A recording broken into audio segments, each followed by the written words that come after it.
Hi everyone, I'm Ashley. Today we have a treat. We are standing in my mother-in-law's newly renovated bathroom. I thought it would be really fun to walk you through the whole process. We're going to talk about budget, what they did in terms of storage solutions, what they did in terms of space-saving solutions, and everything else. So stick around. Okay, so before I show you this gorgeous bathroom renovation, I want to thank today's video sponsor, Craftsy. Craftsy is your online resource for all things creative, offering more than 2,000 exciting classes in over 20 popular categories like crochet, knitting, painting, photography, cake decorating, and woodworking. There's something for everyone inside the Craftsy community. So we are hosting a dinner party in a couple weeks, and I have always wanted to make my own flower arrangements for centerpieces, but I never feel like they look very good. So I just wrapped up the flower arranging class on Craftsy, and I'm super excited to show off my new skills in our upcoming dinner party. So that was a class that I really enjoyed. Another class that I want to get into later on when I have a little bit more time is the sourdough class.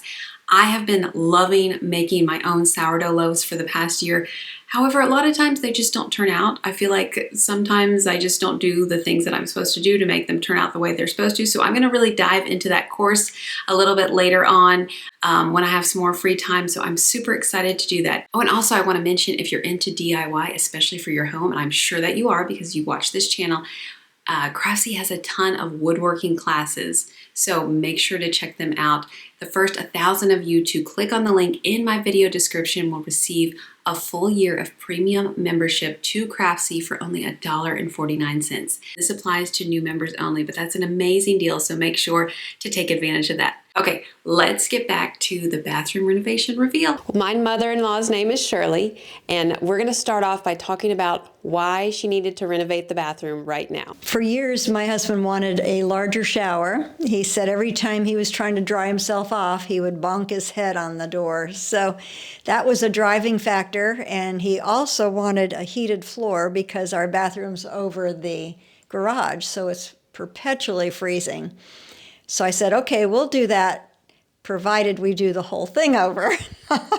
So he was in for it at that point. So we decided to move forward to update it and just renovate the whole thing while we were at it. Well, we did a number of things to try to maximize our space, and I've been really happy with the outcome. The first thing we did was to install a pocket door at the entrance. Previously, it had bifold doors, and they took up a lot more space, but we put a pocket door in here that could give us more wall space here so that we had a space to hang towels, even though we brought the shower out about 18 inches from its previous location. So that pocket door was very key for getting it, giving us more space that's usable. Then my husband built this dresser to match the vanity with the trim and everything on it, but a secret that he did was to sink it into the wall. He took out the studs behind there and added bracing so the wall wouldn't fall down, but he put it into the wall so that the drawers are way deeper than the dresser actually looks to be. We saved a number of inches of floor space by having this in use rather than the antique dresser we had previously. He also recessed an alcove into the wall up here, which gave us a nice area for some decorative aspects, and it doesn't intrude itself into the room too much. We had originally hoped to do a freestanding tub in here, but the spacing just wasn't adequate for it, and if we were to bring that out into the room to allow room to clean behind it, it was going to be a massive amount of floor space. And this is a place where all the plumbing runs, and we just didn't want to go through all of the mess to undo the plumbing and try to figure it out. What we did do, though, was this wall here originally came out to about here. And we backed it up because it wasn't necessary, and we dropped the height down as well so that it wasn't imposing itself into the space as much. One of the benefits of reducing the width of this wall here was that we were able to fit in a double vanity, whereas previously we had a single. So we love that. And he also took out the closet here that was a normal linen closet and replaced it with a cabinet that was custom built to the space. He extended it all the way to the ceiling, which gave a huge difference in the perception of height in the room. Also, we used vertical shiplap to give those lines going vertically to increase the sense of height, because we do live in an 8-foot ceiling home. The shower was greatly expanded, and you would normally think that that would make the room feel crowded, but doing it without the frame was a really good decision. I'm very glad we did that, because there's no solid barrier here, and it just sort of disappears into the space. We also, in this room here, had a pocket door that we put in, which gave a lot more usability to the space, because previously the door would open this way and it was always in the way.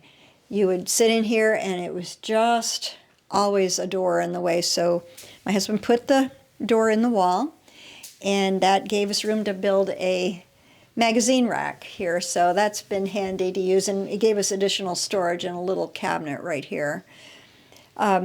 We decided, because we have a really nice wooded backyard, to stick a mirror here that bounces the light and the backyard view off into this room, and it brightens it up tremendously. So we're really pleased with that outcome. As we did this, he decided to sink this cabinet into the wall between the studs, and it created a whole closet for jewelry, and that was a tremendous space saving, where it never impacted the storage in the room at all. Okay, let's talk about design. That's the most fun part of any renovation process, for us at least. But what informed the entire palette? What was your kind of jumping off point in designing this room? I had noticed that teals and greens especially were a big color this year. So I thought, let's just do something that is current and on trend. So then I identified the vanity. I found that and loved it. I loved the detail on it. It was different than average. With the dental mold and then the columns along the sides. I just loved it, and the timeless marble top on it. I love that. So that was a starting point for the whole bathroom. So I know that, you did not want to renovate this space again. And so you wanted to go with timeless. So you loved the Carrara marble top, which is that cooler blue-gray stone. And then you paired it with the basket weave marble, which we love. Love basket weave. Is such a classic choice. And then carried that into the shower, and then did subway tile and a marble finish for the shower. So I just think it's beautiful, timeless. Marble is something that will always be timeless, always be current. So that was a great design decision. Let's talk about the accessories, the mirrors, the lights. Kind of tell us your design style and why you picked the choices that you picked. I still kind of have a heart for farmhouse, although I know it's waning a bit, but I do love it. And so much of our house has got the black accessories in it, and so we wanted to bring that in here too. And I was going to do truly all black, and then Ashley said, how about doing polished nickel for the fixtures, because mixed metals is a popular thing. And so I thought, well, I'll go out on a limb and I'll try that. So I did, and so then I that's also got a little bit more of a timeless appeal to it, the polished nickel fixtures. Right. So I'm glad that we did that. And then I found some hooks for the towels that match that as well. And then in the water closet, I had some antique silver little vases. Actually, this is salt and pepper shakers right here. So I pulled those, and they were close enough to the polished nickel to be workable. And then in order for me to feel comfortable with the mix of the black and the nickel, I asked my husband to make a frame black frame to go behind the nickel fixtures. So it kind of marries the two together right there. And I've been really happy with that process. We did that underneath the towel bars and the hooks and things like that. So it kind of brought the black and the nickel together there. Okay, of course we have to talk about paint colors. So what color is on the walls in here? We used Wickham Gray by Benjamin Moore, and Ashley came over with her book of tricks, lots of colors, and we looked through all sorts of things. I didn't want it to go too dark because we had previously had a skylight that we got rid of, so we lost light there, and I wanted to keep it light even though we had darker color cabinets. So the Wickham Gray seemed to work when she showed that to me. Yes, so on paint sampling day, it's always best to sample large samples of paint. We wanted to pick up on the blue and green color that you see in the vanity and the dresser, and so Wickham Gray is just this really pretty blend of blue, green, and gray. That's on the trim as well, and then the ceiling is just a flat white. But I love how the paint color kind of pulled the room together. It turned out really good. Okay, so what I love about what you've done is the special touches that make it unique and cozy. I love the sconces. Anytime that you have the space for sconces over overhead lights, I always suggest that because it's just warm, cozy. It's also really flattering on your face when you're putting on your makeup. I also love how you've incorporated a lot of your antique pieces that you've collected throughout the years, some copper. I know this piece of artwork was in your family for a while, so why don't you talk about how you kind of finished tying the room together? Well, I spent a day pulling things that I already had to put up in that alcove up there. I had just collected those things over the years and decided to make an array of them. So that's what is up there. The little log cabin came from the Moses Cone Center up near Blowing Rock. And I've had it for years, never had a good home for it. So it's got its own little spot now. The antique mirror you see over the dresser was on a highboy that my mother-in-law gave us years ago, and I just looked at it and I thought this would be a beautiful spot for that to kind of shine all by itself. So we brought that in. And then over the tub, I needed something large there that would kind of fill the space. And again, from my husband's folks, we had inherited this lovely print and thought it kind of pulled the colors together and was just really a pretty remembrance of them, and we decided to put it there. I did check with Daniel and Ashley because I was uneasy about putting something so big there, but they said, yes, go for it. So we did, and I've been happy with that ever since.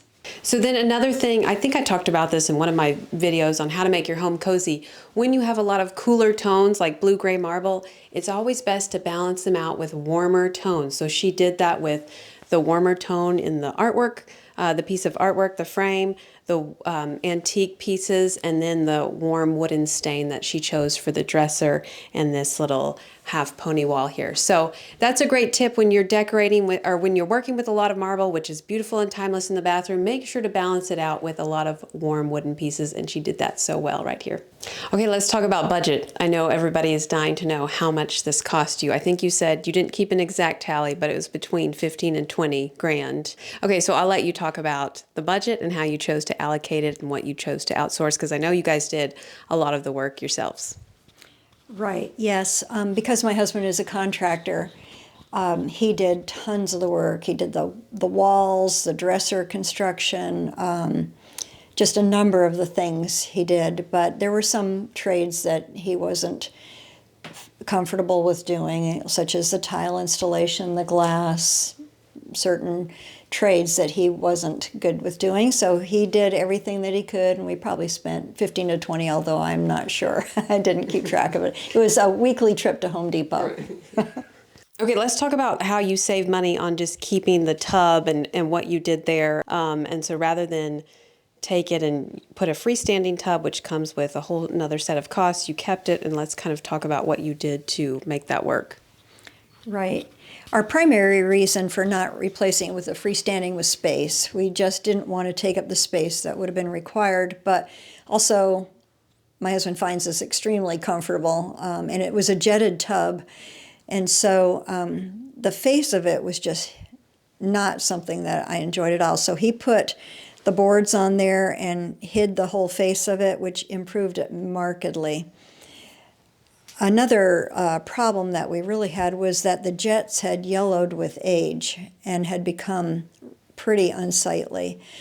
But I did some Google searches and I found a blog that talked about this product here, and they said to paint it on your ugly jets and cover it with cling wrap for about 24 to 48 hours, and it would magically whiten them. And the result, while it is not 100% brand new looking, is vastly better considering what it was before. So it's acceptable, and if it becomes unacceptable, I can paint them with a water-resistant paint, but at this point I'm happy with that. So that's what we did to solve that.